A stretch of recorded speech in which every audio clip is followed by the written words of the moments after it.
Thanks for tuning in to the HR Uprising podcast.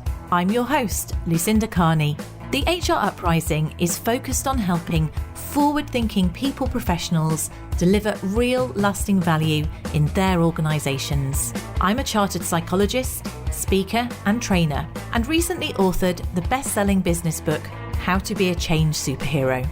My day job is founder and CEO of software and training business Actus. This gives me the opportunity to work with other businesses like yours. We are focused on building a better workplace for people wherever they are located, with the help of our performance, learning and talent management software and our training and consultancy services. Every week on the podcast, I will be covering different topics and challenges, joined by relevant experts and real-life people professionals. Thank you so much for tuning in. I really hope you enjoy and get value from this week's episode.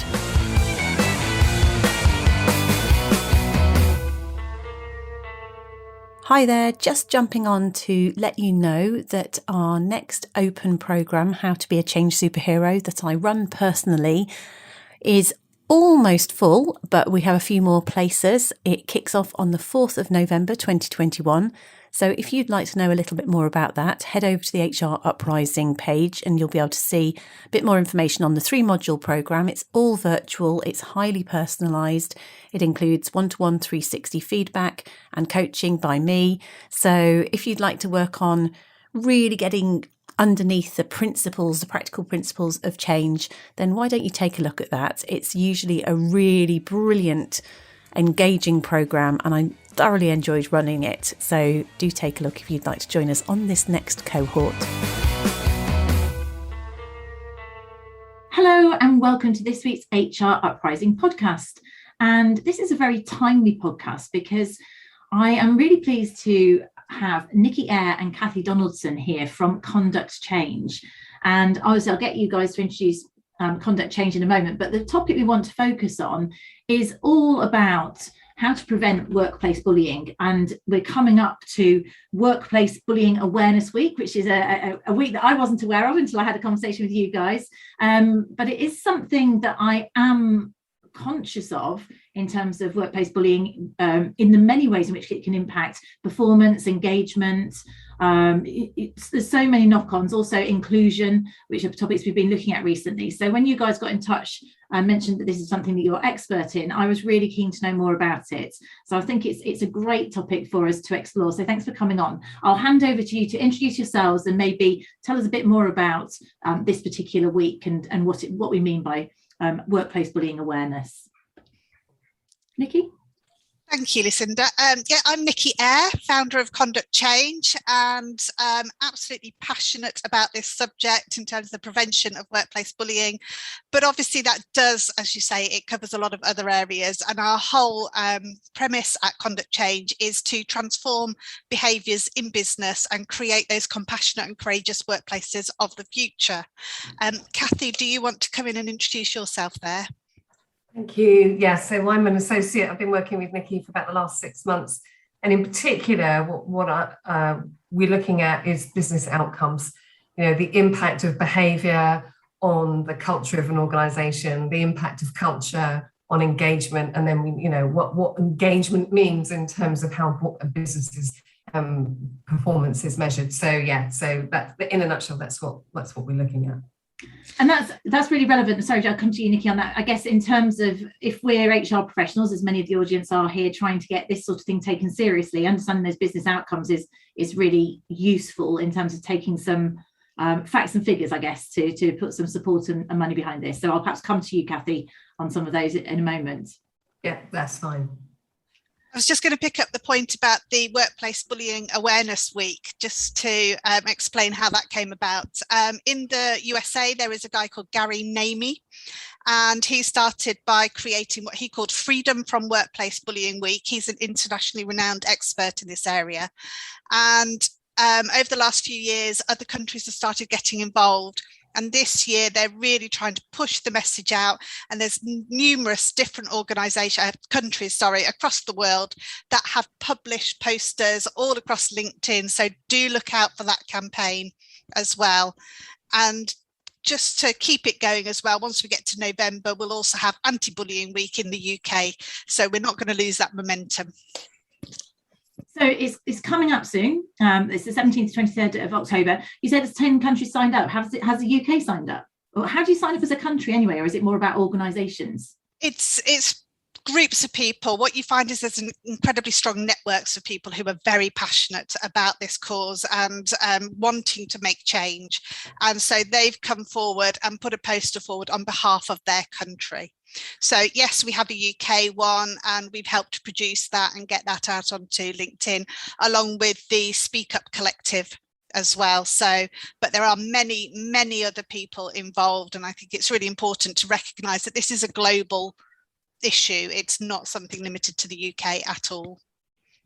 And I suppose on this, just even taking this term bullying, I'm more aware of this maybe in terms of things like schools and zero tolerance to bullying and that sort of area, having school-age children.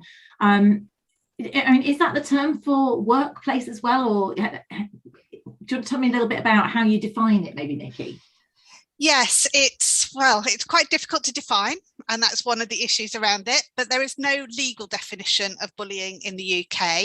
What it actually covers is a huge spectrum of behaviours, different behaviours, and it's really important to say that just because you exhibit a bullying behaviour, it doesn't make you a bully instantly. But in terms of trying to define it, what you tend to find is that when people try and do it, they just come out with a list of behaviours. But the closest thing we've got to a definition is through Actus.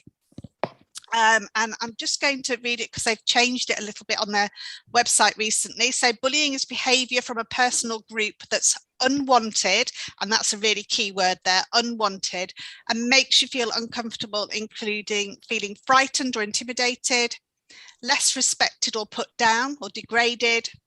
You're made fun of and it makes you feel uncomfortable or humiliated, or you're feeling upset, insulted or offended. So you can feel all of those, but it's very much related to unwanted conduct and the way it makes you feel. So it's about the impact on the individual. Just to put that into context a little bit compared to harassment or harassment, however you prefer to say it, that is unwanted conduct related to a relevant protected characteristic. So, and that is really about violating an individual's dignity. That is a definition in legislation because that sits in the Equality Act. And then we have the term victimisation, which is basically anybody who is treated differently as a result of supporting somebody, or people believe that they've supported somebody in terms of a harassment complaint. So quite different areas, but all very, very interlinked. And it's interesting you say that because in September, we did a series of podcasts and webinars all about equality, diversity, inclusion. And for me, there's there's definitely a quite big overlap there, isn't it? But I guess some of the unwanted behaviours might also be examples of, I don't know what anti-inclusive, I don't know what the terminology is. Unless, are they overlapped? Would you actually use bullying or harassment if you were what's the opposite of diversity and inclusion? I say not being inclusive. It is kind of that, isn't it? Yeah. Excluding people. Yeah, absolutely. There's a really clear link there, and actually that exclusion can be real bullying behaviours. If you're putting someone out of the social group, if you're putting them out of the workplace community, if you're stopping them having information, if you're even not bringing somebody in on the tea break, it's all bullying behaviour. And so absolutely that inclusion is a really key part of breaking those habits and breaking those patterns, and a really key part of psychological safety as well. Tell me, so you said bringing people in on their tea break, then did you? If someone's cut out of the tea, so you're asking everyone in the office if they want a cup of tea, but you're leaving one person out of it. Oh, right. Yeah. So you're you are excluding somebody. I was thinking they're having a tea break and you're bringing them in. Because actually, my brain was going with all of this sort of stuff. Just not really playing devil's advocate, but more thinking on the point of being a line manager and managing performance or managing people in a certain way is making sure that get that balance. So because okay, flipping it over, where I've worked with particularly public sector organisations, and they've had issues where there have been problems with bullying and harassment. They've put real detailed cultural exploration into it, and they can see there are issues. But then the challenge also is when managers are legitimately trying to turn performance around or turn behaviour around, and that person may not be performing and they may not being bullied, then they raise a grievance. So it is an interesting, there's a kind of, it's a difficult one for organisations to get to grips with in terms of managing performance positively, I guess, and supportively. I don't know if you've got an observation on that. So there's not really a question there. So if you could turn it into something useful, Nicki, that'd be helpful. Yeah, and I think what I'll do is I will start and just allow Cathie to pick up from me here, because absolutely, if somebody is being bullied, then they can, really suffer in terms of their mental health, psychologically, to the point of trauma, and obviously that will affect their performance. And if you are performance managing them at that stage, then that's going to be really damaging. But the other flip side of that are the people who will perhaps say, you're trying to performance manage them, and they try and turn it round and really push back with I feel like you're bullying me. Yeah. And Cathie, I think with some of your skills in terms of leadership development and working with managers, I think that'd be a really good point for you to pick up there. Yeah, and I think there's a real difference, isn't it? And I think the first thing is what we talked about, is a wide spectrum of behaviours. I think where we get an overlap is what's managing performance, and that's about where people are responding to a performance management process, which is about, from a sales experience, how many clients have you seen, how many customers have you made presentations to, how many deals have you closed, as opposed to, and certainly what I've seen managers do and experienced myself is, an outdated management style, which is you need to put your socks up, otherwise, I'm going to fire you.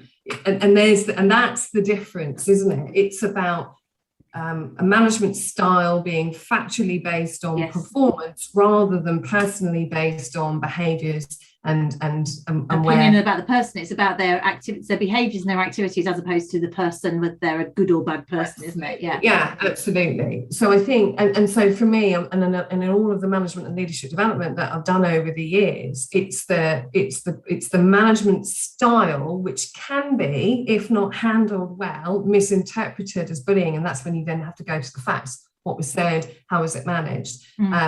We've all experienced good and bad managers in the workplace, and it's the ones that can be really, this was the performance, this is the expectation, and this is the gap. That's managing performance. Just saying, you need to put your socks up, it is not managing performance, and that's I think where the differences lie.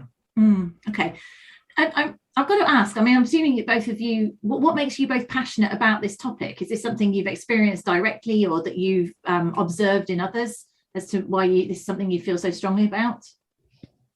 So certainly from my perspective, I did experience it for myself, and it had a really devastating impact on me. And that's psychologically, physically, emotionally. My behaviours changed, and financially as well. And it took me a long time to recover from that. But part of my recovery was about learning more about what had happened and understanding it. And I've been really fortunate that I've been able to turn that round and turn that into a real growth experience, and then actually started using that information, that experience. I was already a trainer and a coach, so I started using that to help others. So that's kind of where my passion for it comes from. And it's also been fueled completely by the amazing people that I've met along the way on this journey, the people that have come along and helped me. So like Cathie, like the advisory board that's been working with me for the last 2 years, some incredible people out there as well. So yeah, that's where my passion comes from. So you experienced it, but then your kind of recovery was reflecting on what caused it in terms, and without going specifics, but was it about your behaviour or the behaviour of the bully, or a combination? Were there any sort of salient learnings that you could share with the audience? It's very interesting for me to look back and realise how much my own behaviours changed because of a very early incident of bullying, a refusal to admit that I could be bullied as well. And I was in quite a senior position, and I felt that once I did get to the stage where I spoke up and said I was being bullied, that I had to fight. I had to fight for not just for myself, but for everybody else, and to make sure that it didn't happen to anybody else. What happened was I fought for so long that basically my body gave up. Yeah, really down. Yeah. So if you've been listened, so had the organisation or someone listened to you, you'd felt listened to earlier on, would that have been a different experience?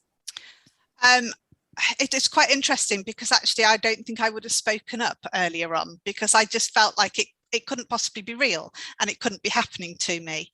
But I think what you've picked up on there is something really, really important, and that is that the formal processes are really not fit for purpose, and they're incredibly damaging for people who go through them, and not just on sort of my side as somebody who felt bullied, but actually a lot of people that are involved. So the alleged bully, people who are bystanders and witnesses, people involved in the case, it has a devastating impact across an organisation.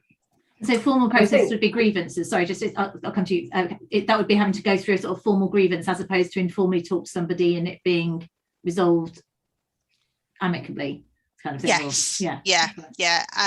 And being believed, I think, is really key as well. Sorry, Cathie. It's okay. I was going to say, from my experience, actually, it's interesting having been in and around grievance processes where people have been. So I've been accused and had a grievance raised against me about being a bully. I have investigated bullying and grievance claims in organisations and worked with HR in that process. I've witnessed bullying behaviours in the workplace, going back to Nicki's definition. I've also been through the process recently myself in terms of being bullied out of my job with no performance issues, just because my face seemingly didn't fit. So I've kind of seen the broad spectrum of it. And actually, going back to Nicki's point about processes aren't fit for purpose, because actually what we're doing is we're moving in every single instance. What we did is we put the target of bullying in the hot seat, and we conducted what can feel like almost a criminal investigation, because you have witnesses, you have an investigator, you have an investigation, you have an appeal.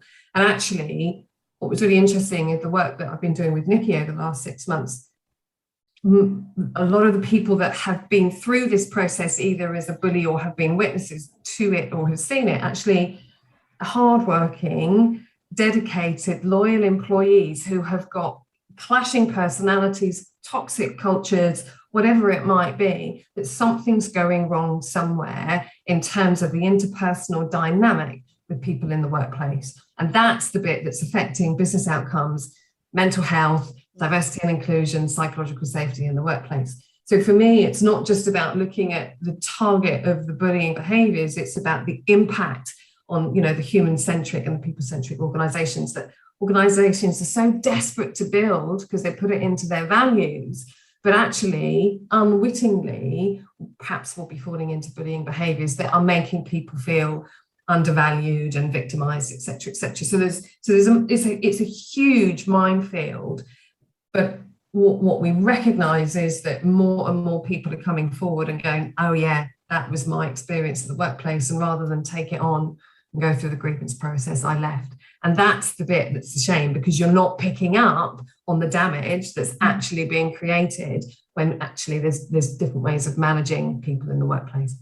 And I guess you're saying there, Cathie, is that if it's not just the loss of talent of someone opting with their feet, if it's a systemic problem, so if it is a toxic culture or a manager, so therefore it's going to perpetuate. It's just the next person that gets it in terms of that. Yeah, and you look at the way that people will be venting their spleen about their experience on Glassdoor or Indeed. So it will damage your reputation and your brand. We know some very high-profile brands have been exposed in the media recently for toxic and bullying workplace cultures, and investors then shy away, and potential employees shy away, and people then don't feel free to speak up if they've seen other people experiencing really rough treatment at the hands of an organisation. So yeah, it is a big issue, which I think needs to be sort of brought out into the open. So is it a bigger issue than it used to be, or are we just more aware? Is it actually growing? What's the view here?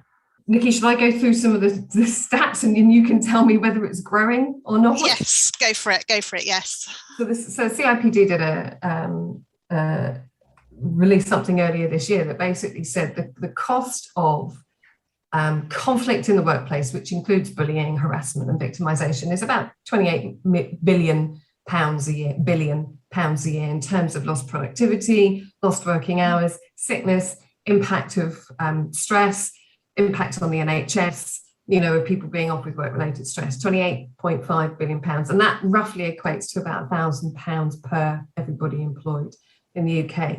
So so there's a lot of things that are mixed up. It's huge. So if you've got an organisation and you're employing 250 people, for example, £250,000 worth of your turnover could be just managing conflict. And I think that's the bit that, everybody goes, now that's the big number. I hadn't quite realised the impact of it. Whether it's growing or not, I don't know. I need Nicki to answer that. What I do know is that there's growing momentum and awareness about the people, how people are treated in the workplace. And that's the bit that's definitely growing in prominence, because we need to look after our people.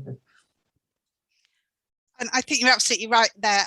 When you're talking about the figures there, that 28.5 billion was based on having a look at some statistics from the CIPD that came out in January 2020, and that showed that 27% of the workforce had experienced bullying or harassment, which is it's a significantly high number. Is it on the increase? Well, it's actually quite hard to tell. I would say it probably isn't on the increase, but more people are becoming aware and speaking up about it. And so therefore the question is being asked more often, for example, in employee surveys, if people feel bullied. So therefore people are answering it. Whether they are answering it with the full education of what bullying really is something that we need to really bottom out without those figures. But just to give you an idea around some different sectors, National Health Service, their level of bullying has been at around 25% for several years. And even though it's at that level, they're still not really prioritising it as an area to look at. The film and TV industry have done some incredible research recently. The Film and TV Charity have a survey on their website, the Glassdoor survey, and basically it showed that about 9 in 10 people felt they'd experienced workplace bullying or harassment. 90%, 9 out of 10. Yeah. They're the people working behind the scenes. Got a really high problem in terms of mental health and suicide in that sector.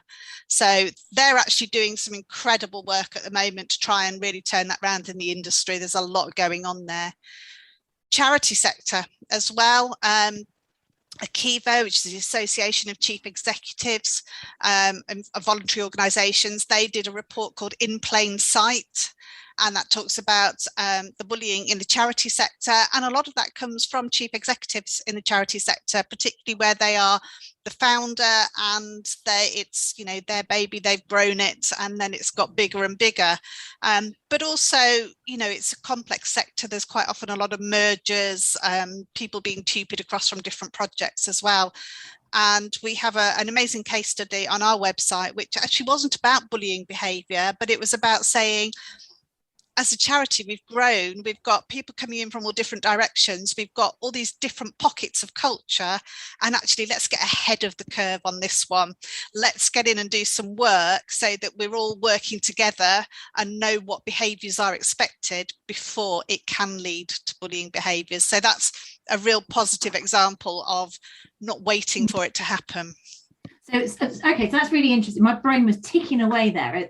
What could possibly be the cause, particularly in the NHS and charity sectors? Because if you think the people who work in the NHS and charities have got to be the most on purpose people. That they've got to be passionate about what they're there to do. You don't work in the NHS for a salary. I mean, maybe at the very top, but most people they don't do the pay. So you kind of think what's going on there as to why there's such a high report rate, certainly. And interesting that it wasn't an NHS trust that I was working with that had that problem when they were looking at it culturally as to what the cause was of bullying and harassment. Have you got a hypothesis as to why it appears to be high there relative to other? I'm assuming it is relative to private sector.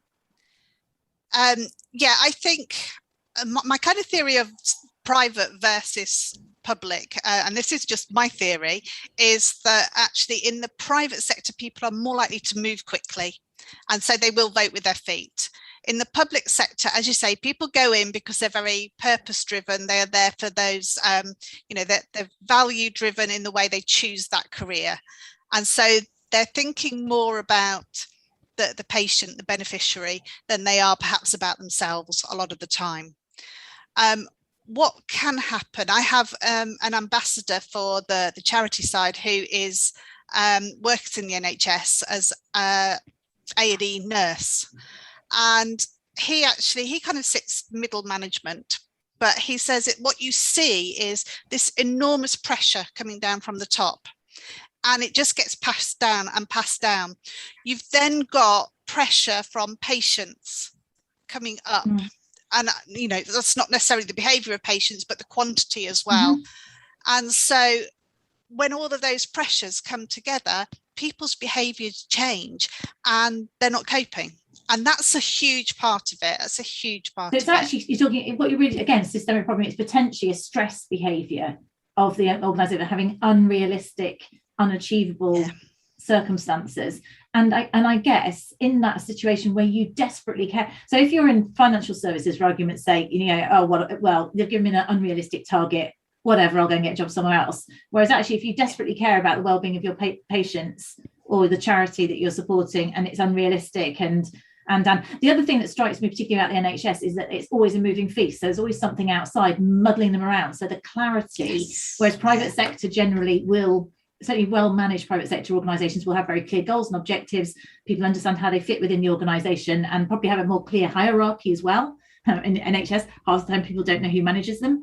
So maybe a lot of these things would play into increase the chances of it, I guess.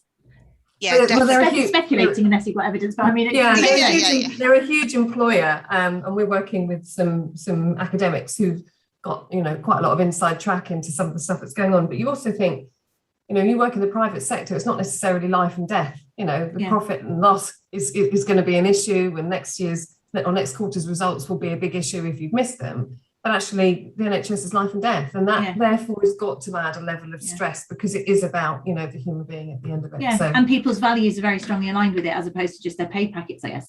Absolutely, and absolutely. But by the same token, you've also got the exact same thing of people get promoted because they're good at their job. It doesn't mean they're going to be a good manager, and they don't get that training, that emotional intelligence development that would really help them be a good manager in those situations. So again, it's that the businesses need to invest in their people to allow them to manage in a really positive way. That Support will then train them, and give them the time. Give them the time to manage properly, and the time to actually invest in people management and those side of things. So those are all patterns, aren't they, that have been here for a long time, and you can totally see how it adds on. The film and TV one, I'm still at 9 out of 10. You said they were doing some really exciting things. Anything that you could give an example that's repeatable, that in terms of how they're trying to address this 90%? They've the film and TV charity have created a whole directory of resources. They've got a bullying helpline, so that actually, because there was a lot of freelancers in the industry, so they don't necessarily have anywhere to go, so they've now got a counsellor that can actually take calls from people who are struggling, and they can book appointments with her free of charge. The British Film Institute and BAFTA have produced some guidelines for the industry as well. There's much more going on. Check out their website to really get a look at kind of things that they're doing there. So it's going to take a long time. It's a huge and complicated sector, but the way that they've started is really great as an example of, tackling it head on.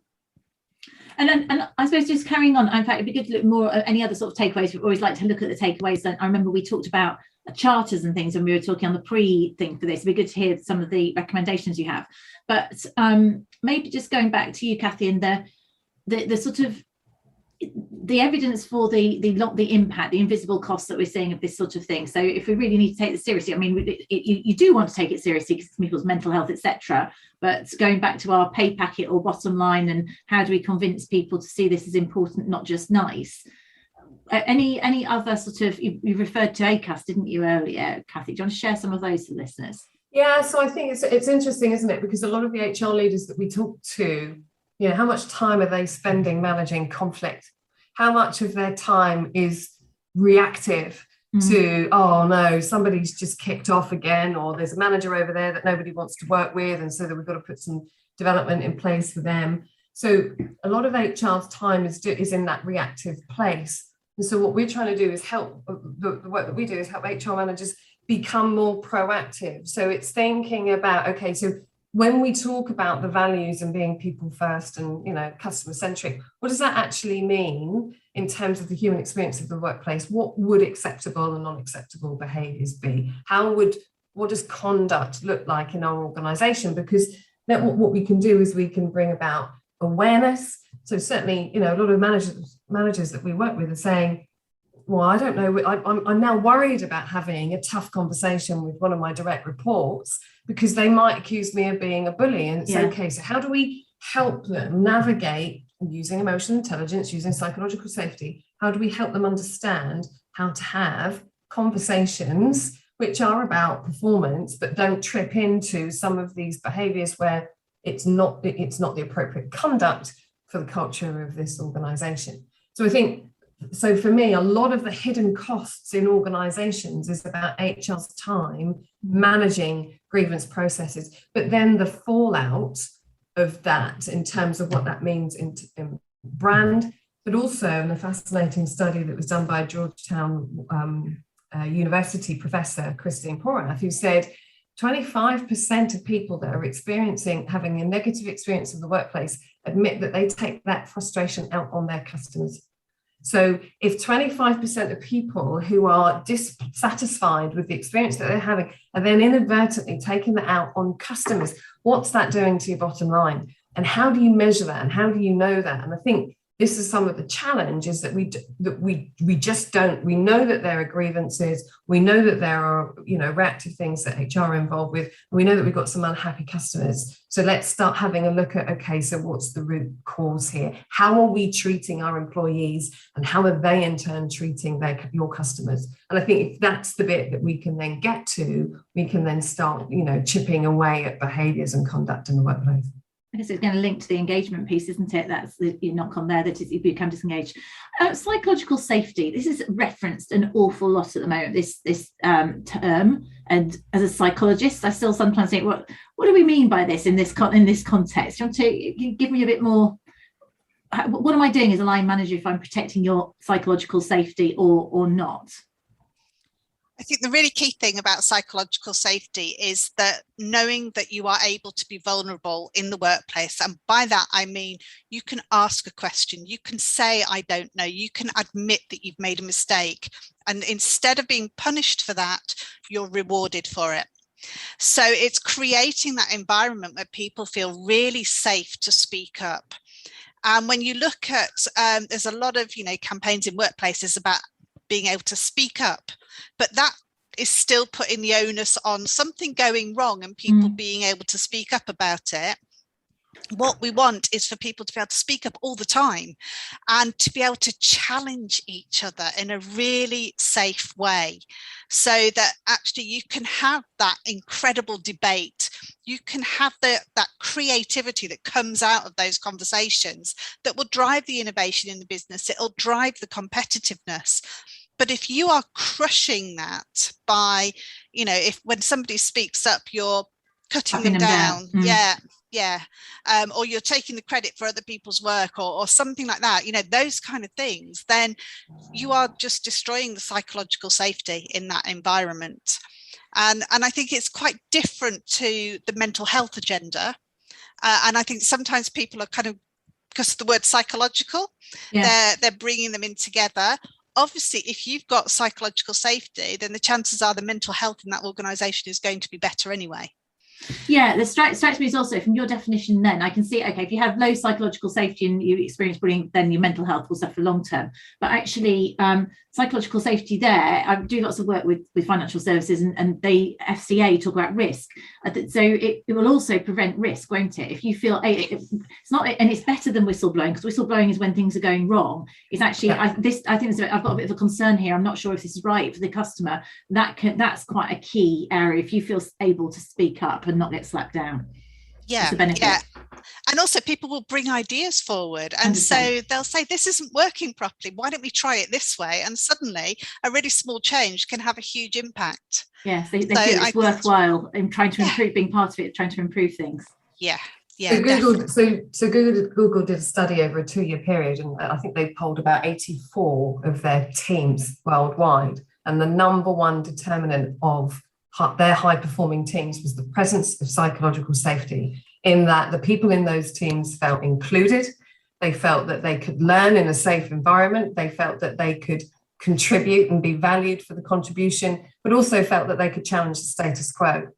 So there's quite a lot of fascinating research that's come out of Google in terms of, it's not about just being safe to speak up if things are going wrong, it's about sharing ideas and innovation and creativity in that safe space, because you, as Nicki said, if you feel that you can be vulnerable and just say, look, I've got this good idea, and know that you're not going to be slapped down for it, that's where some of the real high performance comes out at an organisational and at a team level.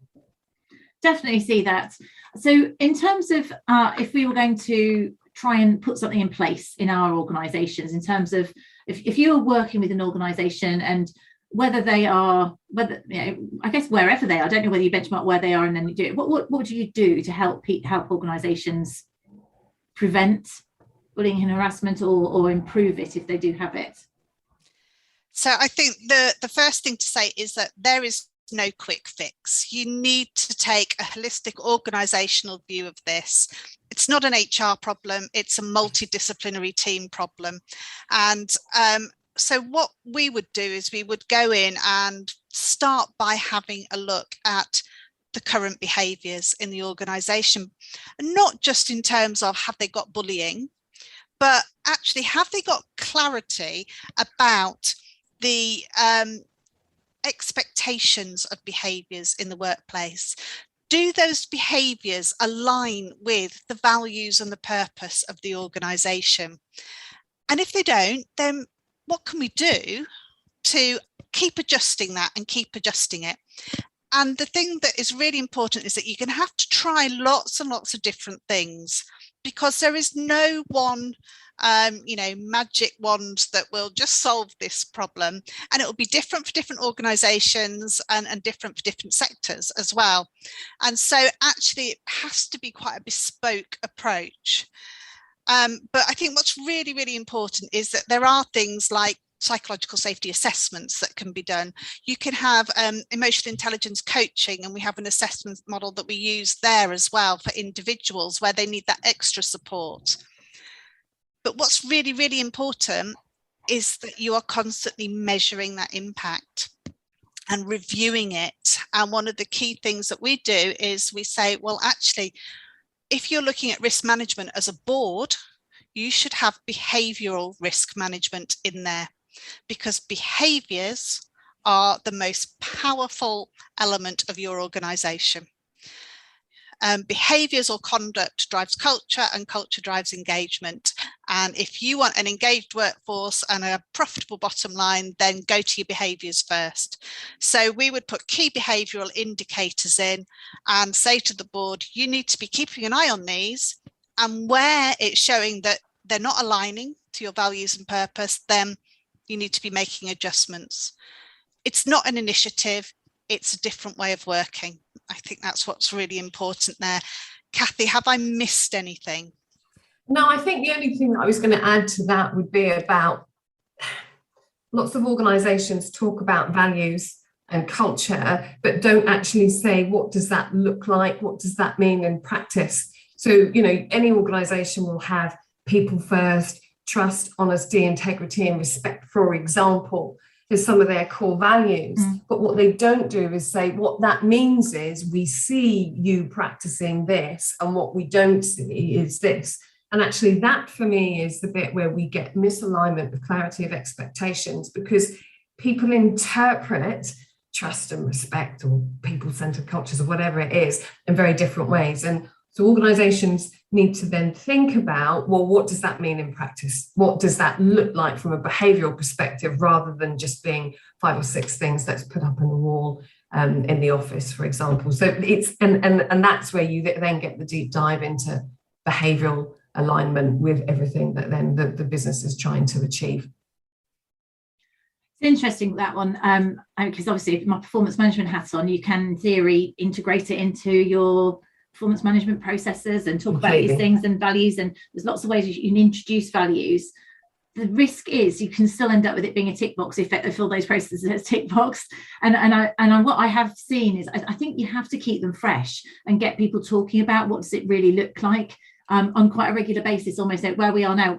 We're going into hybrid environment. What do these values look like when we're working in a hybrid, you know, compared to how we were working pre-COVID, and to actually keep them alive, to get people to own them and explain their experiences in that way, potentially. If you see any, do you see any changes going into hybrid? I think one of the, there are different elements, aren't there? There are some people who would look at hybrid and say, actually, you know, we all take up the same space on a screen, and therefore we're much more equal in that environment than we are when, you know, the chief executive's got his big office in the corner and we're sitting in our desk on the other side of the building. There are other people who have perhaps had a very difficult working environment, who have appreciated being able to be out of that physically. However, where that potentially has been brought into the remote environment so that they've had perhaps much more intense meetings, because we know how much more intense it is online. If you are there and your alleged bully is there as well, then you've obviously got a much more intense, you can't hide from them. There's no escape. You can't sit at one, you know, the other end of the table or anything like that. And some of the, you know, the poor behaviours can continue in the same way, you know, cutting across people in meeting, multi-screening, sharing text messages with other people while you're on the call, so they all start laughing at someone and the rest of you don't know what's going on. All of those kind of things, you know, they can go on online just as much as in the physical space. You could be more I think you could be more isolated if you don't have a great relationship with your line manager and their communication style, let's say by instant messenger, or you know, by, you know, the whole thing, you lose a lot of the person, even if they don't mean to be bullying, they might write stuff in a different way. And if you're just getting that on your own, you're on your own in a house, and you haven't got your, you know, social support, your mates at work, then I suppose you can be even more isolated if you feel that way in some circumstances. And it absolutely cuts those boundaries out as well between work and home. You can't close the door on it. So even though, you know, you might be taking it home in your head, you had that physical safety in your home, and yet now they're coming through the screen into your home as well. However, having said that, there are some really good examples as well. So there are groups who are really making extra effort to have what I call the corridor conversations, the water cooler conversations. They make time for that within their groups. They're spending time getting to know each other. They're reaching out to people and saying, you know, are you okay? You haven't had your camera on for the last 2 meetings. Is there anything we can help you with? So there are some real positives, but yes, you have to work harder because you have lost a lot of those nuances of communication, most definitely. But again, it's, you know, it's going to take some settling down for people to work out, you know, the going back into the office or not, and how people are feeling about that, and how businesses really approach the whole idea of, do we really embrace this hybrid working environment? So again, it's so much an organizational issue as well as an individual issue. We all have to work from both directions to meet in the middle. I think, you know, just picking up on that point, when we think about the hybrid working, what that's done for business is meant that we've now almost got this boundaryless business environment where the talent pool is much bigger because a lot of people are adopting remote first working, which is great, whether it's but that means that you could have, you know, a manager based in France or a team based in South Africa or somebody the other side of the world. And actually what that means is that we get very different cultural awareness coming together in terms of how people interact. You know, I've worked with some organizations from the Netherlands in the past, and they're very direct. And actually you can interpret that as being rude if you come from a different culture. So as we get a multicultural business environment, the opportunity for misinterpretation is vast unless we really understand more about the people that we're interacting with. And I think that's where behaviour is okay. So when somebody's saying, just do it, they're not being rude, they just want something done quite quickly, and it doesn't mean bullying behaviours. At the same time, telling somebody that they've got to have their camera on 24 hours a day and making sure that that they're ever present online, that might be misinterpreted or interpreted as micromanaging, and then you're into bullying. So it's a big spectrum where we just need to be better at doing people stuff and understanding the impact of our behaviours. Yeah. You know, that old chestnut. Yeah, absolutely. And that is the reality, is it? We all need to be just better at doing people stuff. It's emotional intelligence, know our people, and treat people as human beings, whatever the circumstances, isn't it? So it goes full circle, I guess. So I guess we probably should draw to a close here. But the great thing is, so we've got Workplace Bullying Awareness Week next week, and you guys, I'm going to get you guys maybe to direct, if anyone wants to know more about this, they want to do something on bullying. You've got some useful resources on your website, haven't you? An infographic and things that you've got we can point people at. Yes, there's an infographic that talks about kind of how to introduce all of this in your organisation. So you can download that from the consultancy page on our website, which is conductchange.co.uk. So lots of information. We do all sorts of webinars as well. So those are always on our events page as well.